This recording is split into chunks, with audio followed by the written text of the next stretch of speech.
ॐ भूर्भुवः स्वः तत्सवितुर्वरेण्यं भर्गो देवस्य धीमहि धियो यो नः प्रचोदयात्।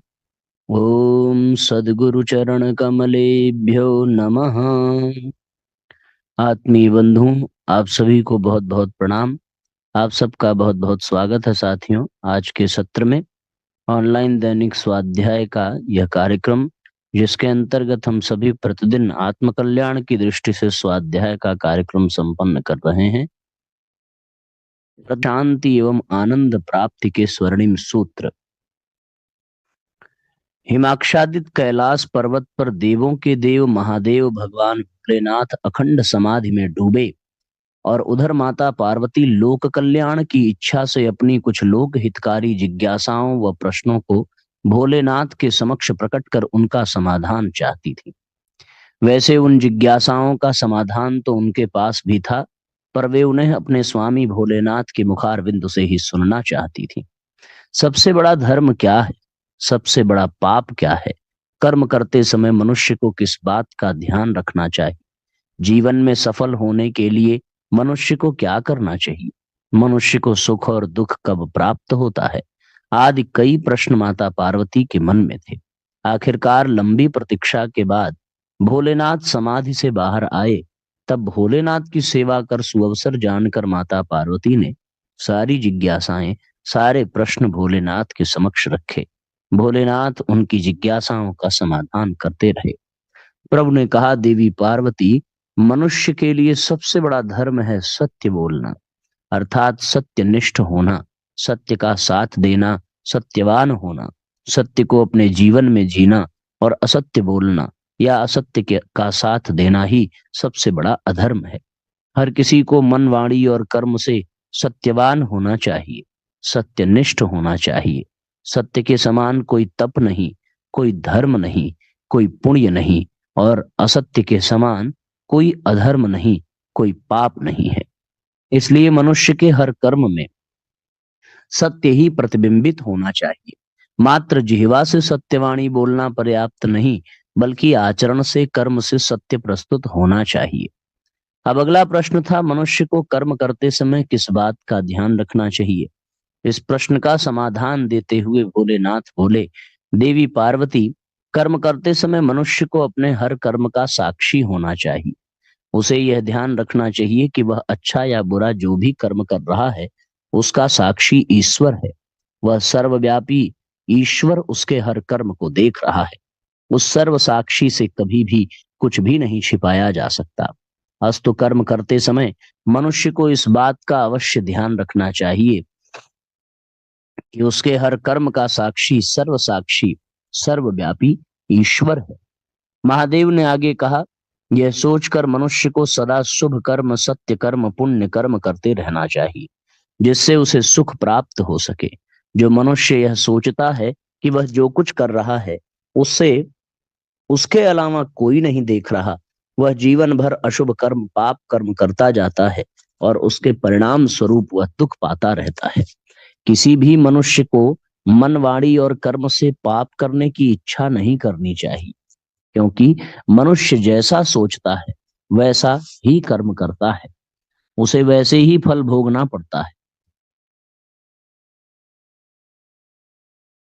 मनुष्य को अपने मन में बुरे विचार नहीं, बल्कि शुभ विचार, सुविचार लाने चाहिए, रखने चाहिए, जिनसे प्रेरित होकर वो सदा कर्म, सत्य कर्म में निरत रह सके। मन में अशुभ विचार को विचार रखने से मनुष्य उन्हीं विचारों से प्रेरित होकर पाप कर्म करता है। भोलेनाथ ने कहा, मनुष्य को ऐसा कोई काम नहीं करना चाहिए जिससे औरों को दुख पहुंचे। पाप कर्म करने से मनुष्य न सिर्फ वर्तमान जीवन में, बल्कि अगले जीवन में, जन्म में भी दुख पाता है। इसलिए शुभ कर्म, सत्य कर्म करने में ही समझदारी है। मन में सदा सुविचार रहे। इस हेतु मनुष्य को शास्त्रों का स्वाध्याय व साधु पुरुषों का संग करना चाहिए। पापी और असाधु मनुष्यों का संग नहीं करना चाहिए, क्योंकि मनुष्य की जैसी संगति होती है वह वैसे ही विचार, सुविचार व गुण दोष ग्रहण करता है, उनसे प्रभावित, प्रेरित होता है, वह तदनुरूप कर्म करता है। माता पार्वती ने पुनः प्रश्न, प्रभु सफल व सुखी होने के लिए मनुष्य को क्या करना चाहिए? भोलेनाथ बोले, देवी पार्वती, संसार में हर मनुष्य का किसी न किसी वस्तु, व्यक्ति, स्थिति, परिस्थिति से लगाव होता है, आसक्ति होती है। मोह आसक्ति मनुष्य की सफलता में बड़ी बाधा है। इसलिए मनुष्य को मोह आसक्ति से मुक्त होकर कर्म करना चाहिए। महादेव बोले, सफल होने के लिए मनुष्य को कभी भी अनुचित साधन या उपाय का सहारा नहीं लेना चाहिए। सफलता पाने के लिए साधन भी पवित्र ही होने चाहिए, क्योंकि अनुचित व गलत तरीके से प्राप्त सफलता अंततः दुखदाई ही होती है, और सच्चाई, ईमानदारी व पुरुषार्थ से प्राप्त सफलता सुखदाई होती है।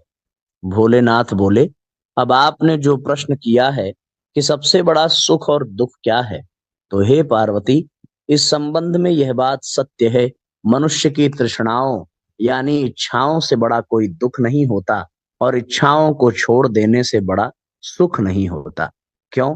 क्योंकि इच्छाएं ही बंधन है, और इच्छाओं से मुक्त हो जाना ही मुक्ति है, और उसी में सुख है। महादेव ने प्रसन्नता पूर्वक माता पार्वती से कहा, हे पार्वती, लोक कल्याण की इच्छा से आपने जो प्रश्न किए हैं उनसे मैं आपसे अतिशय प्रसन्न हूं। इस प्रकार शिव पार्वती संवाद समाप्त हुआ। सचमुच भगवान शिव और माता पार्वती के इस संवाद में हमारे लिए बड़ा ही अमूल्य संदेश है, प्रेरणा है, जिन्हें आत्मसात कर हम लोक परलोक दोनों में सुख, शांति व आनंद पा सकते हैं।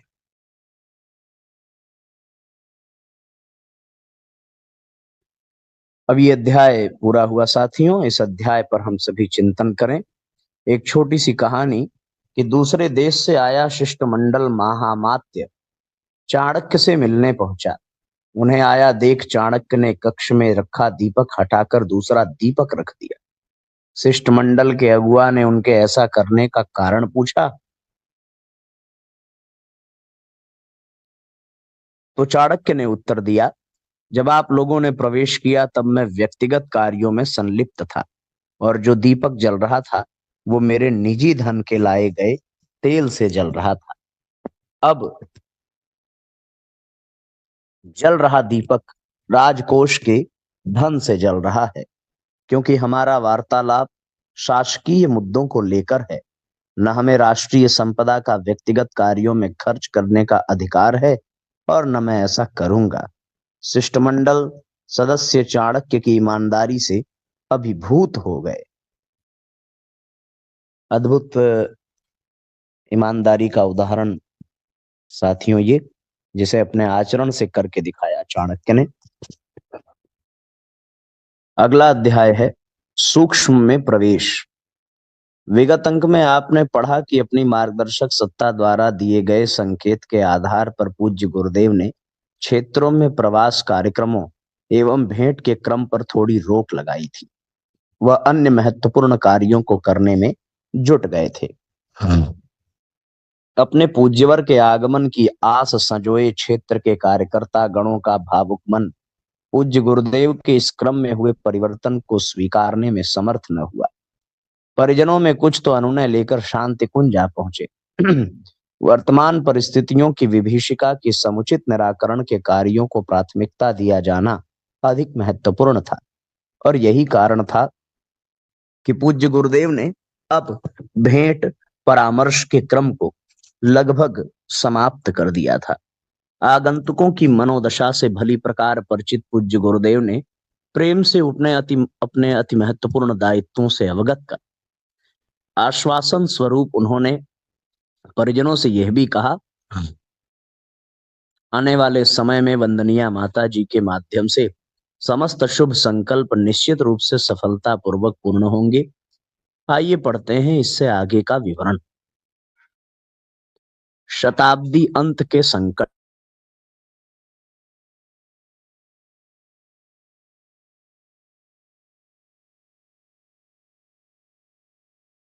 2 साल पहले सन 1981 में अंतरराष्ट्रीय जगत में स्वास्थ्य विज्ञानियों ने एक नई बीमारी की सूचना दी थी। एड्स नामक इस संक्रामक बीमारी के बारे में कहा गया था कि अकेला यही रोग कुछ ही वर्षों में पूरी मानव जाति को नष्ट कर सकता है। रोग का कोई उपचार आज तक नहीं ढूंढा जा सका, सिर्फ परहेज ही उससे बचने का उपाय है। एक बार इसकी चपेट में आ जाए तो फिर परहेज भी कोई काम नहीं देगा।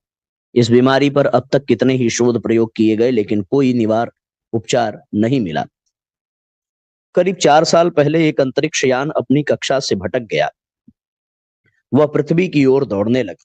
उसकी गति और संहारक क्षमता के आधार पर आशंका जताई गई, यदि वह पृथ्वी के किसी भूभाग पर गिरा तो खंड प्रलय जैसी स्थिति उत्पन्न, चारों ओर विनाश ही विनाश नाच उठेगा।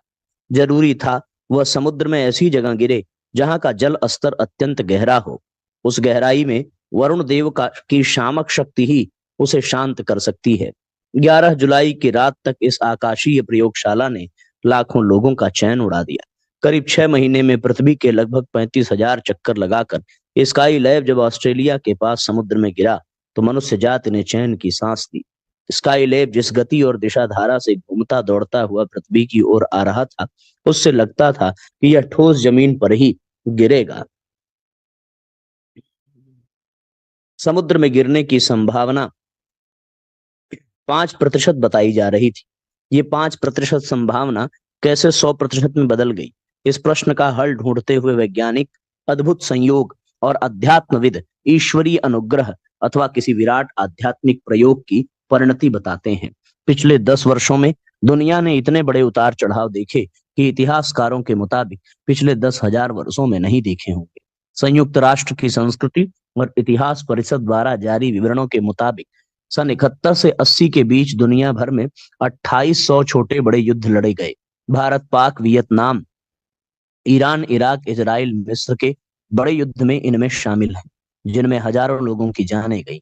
परखनली शिशु और अंतरराष्ट्रीय आदान प्रदान के अलावा अंतरिक्ष यानों के प्रक्षेपण जैसी वैज्ञानिक सफलताएं छोड़ दें तो मनुष्य जाति ने ऐसा कुछ भी हासिल नहीं किया जो उसके सभ्य एवं संस्कारित तथा मेधावी होते जाने को सिद्ध कर सके। इस अवधि में शिक्षा, सुविधा और संपन्नता का एक नकली स्थान जरूर उभरता दिखाई दिया, किंतु दुनिया की 80% से ज्यादा आबादी भूख और गरीबी के निम्नतम स्तर पर ही जीती दिखाई दी। इस बीच इकोरस जैसा क्षुद्र ग्रह, सौर कलंक और आकाशीय उत्पात भी मनुष्य जाति को भयभीत करने में जुटे हुए थे। पूज्य गुरुदेव ने सन 81 के बाद भारत की महाशक्ति बनने का आश्वासन दिया। सन 82 के आसपास अपनी बाहरी गतिविधियों को समेटना शुरू किया तो परिजनों से कहा कि नया युग आरंभ होने से पहले कुछ कसाय कलमस भी ऊपर आएंगे, उनसे चिंतित नहीं होना। समुद्र मंथन में भी तो पहले कूड़ा करकट, अनीति, अमंगल और गरल विष निकला था। अमृत तो उसके बाद की निष्पत्ति है। भगवान अपनी दुनिया को हे स्थिति में पड़े नहीं रहने देना चाहते। वे इसे उबारेंगे और उबारेंगे इसलिए कि भारत का उत्थान आवश्यक है। उसके बिना दुनिया भी नहीं उठेगी। गुरुदेव ने इन दिनों मुलाकात के लिए आई एक संत विभूति से कहा था। इस पर उन संत ने कहा, भगवान भारत को क्यों ऊंचा उठाना चाहते हैं गुरुदेव? क्या उन्हें भारत से विशेष स्नेह है? विशेष स्नेह नहीं, गुरुदेव ने कहा, भगवान प्रत्येक कल्प में एक देश को चुनते हैं, उसे सजाते संवारते और वहां प्रकाश उत्पन्न करते हैं। जब कभी वे मनुष्य को उसके किए का दंड देना चाहते हैं तो पहले चुने हुए देश को ही श्री और संपदा से हीन करते हैं। उस देश को कुछ समय के लिए दबा देते हैं। सन 71 से 81 के बीच दुनिया में जो कुछ हुआ, अब उसका उल्टा चक्र घूमना है। प्रकृति का चक्र अब लोम गति से घूमेगा और आने वाले 20 वर्षों में 2000 तक शुभ चिन्ह दिखने लगेंगे। फिर वर्ष 2020 तक सुखद परिणाम आने लगेंगे। मनुष्य अपने वर्तमान और भविष्य के प्रति आश्वस्त दिखाई देगा। उन्हीं संत से गुरुदेव ने अगले अन्य संदर्भ में कहा कि गायत्री परिवार के सदस्यों को इस तरह का आश्वासन और निर्देश पहले कई बार दिया गया है। सन 83 की रामनवमी के बाद गुरुदेव ने गायत्री नगर में आना जाना भी कम कर दिया।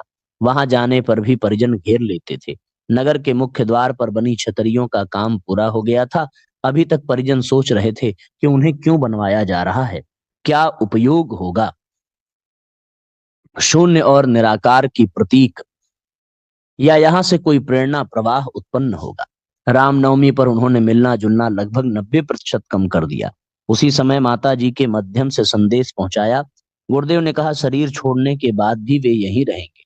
उनके पार्थिव अवशेष परिसर से बाहर नहीं जाएंगे। शरीर जिन पंच तत्वों से बना है, वे तत्व बदले हुए रूप में इसी तीर्थ में निवास करें। उनके जाने के 5 वर्ष बाद माता जी को भी इस लीला का संवरण कर लेना है और वे भी अपने पार्थिव अवशेषों सहित यहीं विद्यमान रहेंगी। संदेश सुनने के बाद परिजन व्यथित तो हुए, लेकिन मिलना जुलना रुक जाने पर गुरुदेव की उपस्थिति और सघन अनुभव करने लगे। प्रतिदिन प्रणाम का क्रम ही तो बंद हुआ था। गुरुदेव जब मिलना चाहते या अपनी आवश्यकता जोर मारती तो बुलावा आ जाता, लेकिन यह सक्रिय और जीवंत होने का दौर था। गुरुदेव ने नैष्ठिक साधकों को उच्च स्तरीय साधना सिखाना आरंभ किया। प्रत्यक्ष उनसे भेंट नहीं होती, लेकिन साधना के समय कई परिजनों को लगता कि वे सामने बैठे ध्यान करा रहे हैं, अपने उच्चार का अनुकरण करने के लिए कहते हुए जप करा रहे हैं, और कभी कभार तो पलकों को भी ठीक से खोलना और बंद करना सिखा रहे हैं। सामने बैठे किसी शिक्षक या इंस्ट्रक्टर की तरह भी उस समय गुरुदेव के सानिध्य की अनुभूति होती थी। प्रतीति की भावभूमि, प्रतीति भाव जगत में होती है या प्रत्यक्ष। गुरुदेव के पास किसी ने लिखकर भेजा था, जैसे कि कभी कभार होता था। गुरुदेव उस समय गायत्री नगर में अपने परिजनों से कुछ कहने के लिए आए थे। प्रवचन देने का छिटपुट सिलसिला तब भी किसी रूप में जारी था, किंतु इस बार गुरुदेव ने मंच पर आने का निश्चय किया। उस संदर्भ में स्पष्ट करने से पहले गुरुदेव का उत्तर बता दें। लिखकर भेजे गए जवाब में गुरुदेव ने प्रवचन में कहा, यह प्रतीति करने वाले पर निर्भर है। भाव शरीर के तल पर जागृत और चैतन्य साधक ने पुकारा हो तो प्रतीति प्रत्यक्ष हो सकती है। ठीक उसी तरह जैसे हम और आप आमने सामने बैठकर मिल रहे हैं, लेकिन भाव शरीर अभी स्वाभाविक स्थिति में है, प्रत्यक्ष और सूक्ष्म का अंतर बना हुआ है, तो प्रतीति हृदय चक्र में ही होगी, स्वप्न की भांति या गंध रस और रूप की भांति। उस स्थिति में आप किसी को छूना चाहें तो कठिन है। जल प्लावन के उदाहरण से और स्पष्ट करते हुए गुरुदेव ने समझाया कि मनु ने उस समय सृष्टि बीजों को नौका में रखकर सुमेरु पर्वत पर आसन जमा लिया। नौका बंधी हुई थी, चारों ओर जल ही जल, लेकिन जल से नौका बांधी तो नहीं जा सकती। इसलिए मनु ने सुमेरु का आश्रय लिया। वह हिमगिरी के रूप में विद्यमान था। हिम और जल में सघनता और तरलता का अंतर ही है। हिम जल का ठोस रूप है और जल उसी हिम का तरल रूप। दोनों तत्वों या रूपों में से किसे सही कहें, बर्फ को या पानी को? यह प्रसंग पूरा करते हुए गुरुदेव ने कहा, आपका मन कहे तो इस बारीकी में जाइए, अथवा जैसा अनुभव होता है अपने लिए वही सही माने। ध्यान रहे सिर्फ अपने ही लिए, उसे किसी दूसरे को परखने के लिए आधार न बनाए। जो जिस आत्मिक और आंतरिक स्थिति में जी रहा है उसे वहीं से आगे बढ़ने दे। उसकी यात्रा में अपने अनुभवों का रोड़ा ना अटकाएं। गुरुदेव ने तो उल्लेख नहीं किया, लेकिन उस उत्तर को समाचार और लेख का स्वरूप देते हुए पत्र पत्रिकाओं में भगवत गीता का हवाला भी दिया। अर्जुन को उपदेश देते हुए वहां कृष्ण कहते हैं कि मुझे जो जिस रूप में भजते हैं उन्हें उसी रूप में प्राप्त होता हूं। ज्ञानी जनों को चाहिए कि कम समझदार और कम शिक्षित जनों को अपने अनुभव या निष्कर्षों से भ्रमित न करें। अपवादों का क्षरण। प्रसंगवश यह उल्लेख आवश्यक होगा कि मिलना जुलना कम कर देने के कारण गुरुदेव के संबंध में कुछ अफवाहें फैलने लगी थी। लोग यूं अत्यंत आवश्यक होने पर उनसे मिलते ही थे, पर यह समय सीमित कर दिया गया था। साल 6 महीने पहले गुरुदेव सैकड़ों लोगों से एक साथ एक ही बार में मिल लेते थे। उनसे किसी भी वक्त मिला जा सकता था। अब उन्होंने 1.5-2 घंटे का समय ही नियत कर दिया था, और वह भी चुने हुए व्यक्तियों के लिए ही। उन व्यक्तियों का चयन उनकी आवश्यकता, पात्रता और अभिप्सा के आधार पर किया जाता था। इस बदलाव का लाभ उठाने के लिए किसी समय गुरुदेव के निकट रहे लोगों ने अपने आप को उनका प्रतिनिधि या उत्तराधिकारी बताना शुरू कर दिया। गुरुदेव ने हजारों बार स्पष्ट किया कि वे कोई परंपरा नहीं शुरू कर रहे हैं।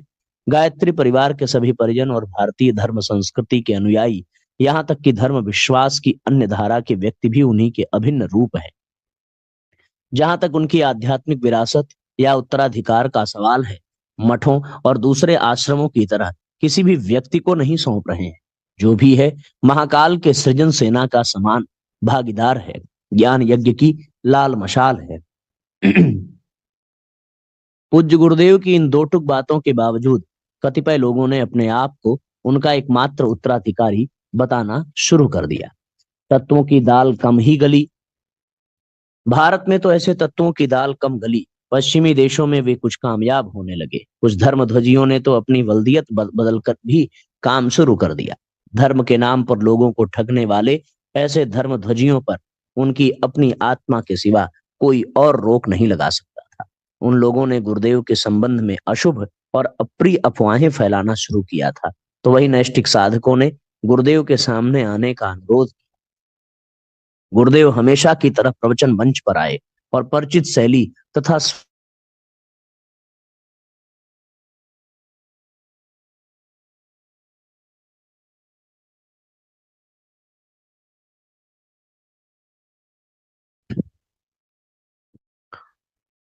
ये शुरू करते ही किसी की आलोचना या खंडन किए बगैर ही अपवादों का अपने आप शमन हो गया। जब कहीं कोई विपर्य नहीं रहा तो गुरुदेव की एकांत साधना पहले की तरह फिर चलने लगी। परिवार और उसमें सम्मिलित होकर युग देवता की साधना कर रहे साधकों के मन में विक्षोभ दूर हुआ। फिर इसके बाद गुरुदेव ने उन तत्वों के लिए क्षमादान की घोषणा कर दी जो उनके एकमात्र प्रतिनिधि होने का दावा कर रहे थे। प्रतिभा और अमानत। मिलना जुलना सीमित कर देने के बाद गायत्री परिवार के सदस्यों की संख्या बेतहाशा बढ़ने लगी। पर्व त्योहारों पर यहाँ आने और प्रणाम करने के लिए कतार लगने वालों की संख्या 20-25 हजार तक पहुंच जाती। सभी गुरुदेव को प्रणाम करने, उनका चरण स्पर्श करने के लिए उत्सुक, लेकिन अपनी मार्गदर्शक सत्ता के निर्देश पर यह क्रम रुका तो रुक ही गया। प्रणाम दर्शन के लिए उत्सुक जनों को दूर ही रहने और बहुत हुआ तो मन में अनुभव कर लेने का निर्देश था। गायत्री परिवार के अथवा बाहर के कुछ ऐसे महानुभाव भी थे जिन्हें गुरुदेव की अनुमति मिल जाती। ऐसे आगंतुकों से गुरुदेव बातचीत कर लेते। उन्हीं दिनों इंडियन एक्सप्रेस पत्र समूह के एक वरिष्ठ पत्रकार गुरुदेव से मिले। उन्होंने राजनीति, अर्थ, समाज आदि विषयों पर लंबी बातचीत की। गुरुदेव ने यही कहा कि मेरी राय में प्रतिभाओं को भगवान का न्यासी बनकर काम करना चाहिए। ईश्वर ने उन्हें ये संपत्ति सौंपी है। वे दी गई प्रतिभा के मालिक नहीं है। उसे भगवान के काम में, उसकी विश्व वसुंधरा को सुंदर बनाने के लिए इसका उपयोग करें। अगर अपनी सुख सुविधाओं के लिए अपनी प्रतिभा को काम में लाते हैं तो अमानत में खयानत के दोषी बनते हैं। उन पत्रकार ने कहा, मैं आपके आदेश को जीवन में उतारने की कोशिश करूंगा गुरुदेव। उन्हें बीच में ही रोकते हुए गुरुदेव ने कहा, आदेश नहीं, निवेदन। इस निवेदन को औरों तक भी पहुंचाइएगा। वरिष्ठ बुद्धिजीवी ने कहा, आप इस बात के लिए निवेदन शब्द चुन रहे हैं, यह आपका बड़प्पन है। मैं तो इसे आदेश ही मानता हूँ। बातचीत का समय पूरा होने लगा तो उन पत्रकार ने स्वयं ही उठने का उपक्रम किया। गुरुदेव ने कहा, बैठिए बैठिए, आपका एक एक क्षण महत्वपूर्ण है। वे कुछ रुके और बोले, मैंने अब से करीब 40 साल पहले आपको देवास जिले में एक गांव में यज्ञ कराते हुए देखा था। तब आपके सामने 25-30 लोगों का समूह था। आज आपका यश चारों दिशाओं में फैल रहा है। 25-30 हजार आदमी किसी भी पर्व त्योहार पर आपको प्रणाम करने आ जाते हैं। आप अपने यश की एक झलक भी देखना नहीं चाहते। धन्य है गुरुदेव। जिन दिनों गुरुदेव ने मिलना जुलना अत्यंत सीमित कर दिया था और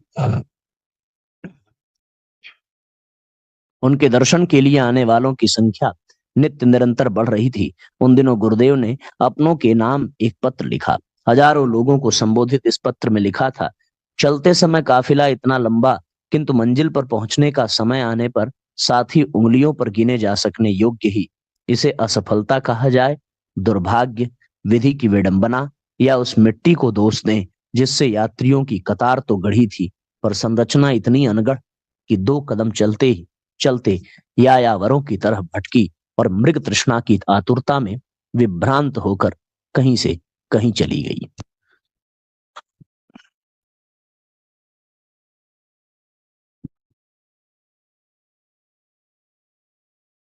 एक और संदेश उसी पत्र के साथ लिखा। उसमें गुरुदेव ने कहा, समूचा समाज और उसका मान्य प्रचलन दुष्टता और भ्रष्टता से भरा है। उसे सहन करते रहने की अभ्यस्त कुसंस्कारिता तभी उखड़ती है जब उसके विरुद्ध विद्रोह का झंडा खड़ा कर लिया जाए। मनोरथ सफल नहीं होने की भविष्यवाणी कोई भी व्यवहार बुद्धि वाला आदमी छाती ठोक कर सकता है, किंतु वास्तविकता यही है कि साहसी लोगों ने आदर्शवादी निर्णय अपनी अंतः प्रेरणा से किए। ईमान और भगवान का परामर्श लेने के अतिरिक्त किसी तीसरे से पूछताछ करने की आवश्यकता पड़ती ही नहीं। ये पंक्तियां अखंड ज्योति के पन्नों पर भी छपी। जितने लोगों ने इन्हें पढ़ा, उनसे ज्यादा लोगों ने अपने अंतःकरण में उसकी गूंज सुनी। उनमें से कितनों ने ही यहाँ आने का मन बनाया, जैसा कि श्री कृष्ण भगवत गीता में 7/3 में कहा है, जितने लोग मन बनाते हैं उनमें से गिने चुने ही पग बढ़ा पाते हैं। पग बढ़ते ही पग बढ़ाने वालों में कोई बिरले ही अपने चुनाव पर स्थिर रहते और आगे बढ़ते हैं। उन आगे बढ़ने वालों में भी कोई ही अपने लक्ष्य तक पहुंचता है। पूज्य गुरुदेव के सपनों को साकार करने, उन्हें जीने और जीवन में उतारने वाले लोग कितने हैं, यह तो वही जाने। यहाँ शांति कुंज गायत्री नगर और गांव-गांव में फैले गुरुदेव के सपनों की छोटी सी झलक पाना जरूरी है। यह झांकी अप्रैल 1984 के आखिरी सप्ताह से पहले की है। आश्रम को बने तब 14 वर्ष हुए थे। इस अवधि में थोड़े समय के लिए आने और प्रशिक्षण प्राप्त कर लौट जाने वालों की संख्या 20,000 के ऊपर थी। अपने आप को इस संस्था का अंग मानकर जीवन दानी की तरह अस्थायी निवास का संकल्प लेने वालों की संख्या 500 से ज्यादा थी। भारत भूमि के 600 में से 450 जिलों और 3 लाख गांवों में युग शक्ति की उपासना करने वाले 2 करोड़ साधक थे। भारत के बाहर देशों में 74 जागृत केंद्र, निरंतर प्रवास करती युग साधना का संदेश पहुंचाती 25 जीप मंडलियां, इस विस्तार के लिए हिमालय में प्रवेश द्वार पर तपस्यारत एक ऋषि आत्मा, श्वेत वस्त्रों से भूषित अपने कक्ष और बरामदे में चहलकदमी करती हुई लाखों हृदय को जगाती, उनमें आलोक बिखेरती, उस आत्मा ने संवत 2041 का पहला सूर्योदय होने से पहले ही वो खिड़की भी बंद कर दी जहां से बाहर की झलक मिलती थी।